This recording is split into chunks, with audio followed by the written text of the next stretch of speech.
something on time. Keep it up, buddy. Usually, if you ever meet up with Dave, you'll need to add around 30 minutes to the agreed time. I was beginning to get concerned about Dave's likelihood of being ready on time, and started to think, if we were to break with tradition and get Dave to walk down the aisle in his fancy dress, it may take some of the pressure off. Although the image of Dave in a dress is something no one should have to see, plus I actually believe he'll relish getting in touch with his feminine side. Rachel, you're looking fantastic today. And Dave, you're an inspiration to all us guys out there, Dave, that if you meet a woman you like, stalking and doing whatever her mates want you to do without question is the successful way to go.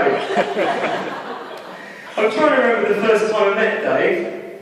This is tricky as I've tried to block most of my memories of school out of my head. I never particularly enjoyed school and personally thought most of the people there were, anyway. I met Dave through a friend from primary school. He said he met the coolest... Sorry, I can't keep that going. I couldn't keep the story going, no. Dave was in most of the same classes as this friend of mine. And we started hanging out together in break times and at lunch. Only got a few more pages. Right. A group of us would hang out for lunchtime, I would say between the school canteen, where we would sit eating something loosely resembling hot food, and the dusty hall, where we would sit eating our slightly more edible sandwiches. This is when Dave truly came out of his shell. The lunchtime quiz, as you mentioned earlier with his obsession with quizzes. We should have known he had he was different back then with his unnatural thirst for a good quiz. Dave's brainchild was the Neighbours quiz. Now, any of you familiar with Neighbours? Any of you watch Neighbours ever? Or was it just us? We just sat up, yeah? Right, we used to sit in school, asking each other questions about neighbours, and it was very exciting. There weren't any prizes or anything, just the knowledge that you were the fountain of all knowledge. Unfortunately, it just hasn't been the same since it moved to Channel 5 with all these advert breaks. You just get into the programme, and then it comes to an advert, and then you've got things to do when it comes back on. So that's a bit of a blow, isn't it? Right, where am I? Sorry, this piece of paper's folding up. Hang on. It's curling up. Alright, I shouldn't have folded it and put it in my pocket. I should have left it flat and folded or something. Right. Dave, yes, we're talking about Dave, aren't we? Okay. Right, he's taken his wealth of experience to a new level on the pub quiz circuit, with serious prizes at stake. There's nothing more important in Dave's eyes than a good pub quiz. I know for a fact that if for some reason Dave wasn't here, we could scour the internet looking for pubs within a 5-mile radius that are holding a pub quiz and hunt him down in no time. We'd march into the pub, see him sat there with a sheet of quiz paper next to his Diet Coke and salt vinegar Walker's crisps. We'd grab him, throw him in the back of the van with him kicking and screaming, "No, no, no, I want to finish my precious quiz, I'm so close to winning that tenner." As a gig musician, I've invited Dave to a few of my gigs, and he's mostly responded with the reply, "Damn busy."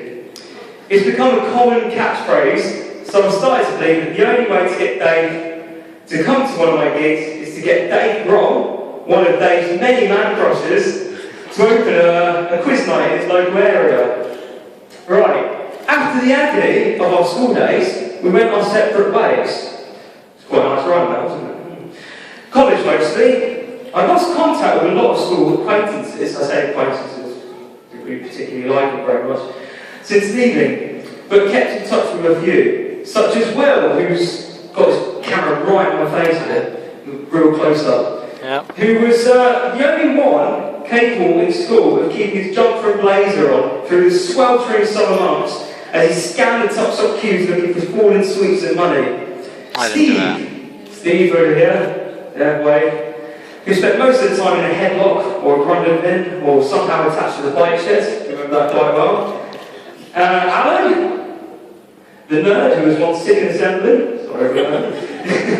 And Mark here, my old cycling buddy, and Nutter who ran away to Leicester to escape Dave and possibly the police.